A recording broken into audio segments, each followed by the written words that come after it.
பிரியா எங்க இருக்க? ஃபேமிலியோட வெளில வந்திருக்கேன்டா. உன் கூட 100 வருஷம் வாழணும்டா. நீ தான்டா என் உயிர். எனக்கு எல்லாம் நீதான். உன்னை விட்டா எனக்கு யாரா இருக்கா?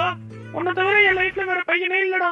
உன் கூட 100 வருஷம் வாழணும்டா. நீ தான்டா எனக்கு. இங்க இதே டைலாக்கா? ஏ பிரியா, ஐயோ, இவன் எங்க இங்க வந்தா? போச்சுடா, அவ்வளவு. என்னடி யோசிக்கிற? யாரம்மா? பாலகா, என்ன பாலகா? பாலகனா? ஏய் ஏய்லாம் சொல்லக்கூடாது பாலகா. ஆத்தா வந்திருக்கேன். ஆத்தாவா? சரி நீங்களே சொல்லுங்க. ஃபேமிலியோட வெளில போறேன்னு சொல்லிட்டு என்னங்க எவன் கூட சுத்திட்டு இருக்கா? பாலகா, தம்பி பாலகா. இவன் தம்பிய ஃபேமிலில தானே வருவான். நீ ஏன் பயப்படுற? ஏங்க அதிசயமா பேசிட்டு இருக்காதீங்க. இதெல்லாம் நம்புற மாதிரியா இருக்கு? பாலகா, அப்படிலாம் சொல்லக்கூடாது பாலகா. இவன் உன்னை ஏமாத்த மாட்டா. இன்னைக்கு பிப்ரவரி 14. இவன் கூட பீச் பார்க்னு சுத்தி பார்த்துட்டு வீட்டுக்கு வந்துருவான். நீ பயப்படாம போ. அட போங்க, யாரும் நம்புறதுன்னு தெரியல. பாலகா, இங்க வா வா.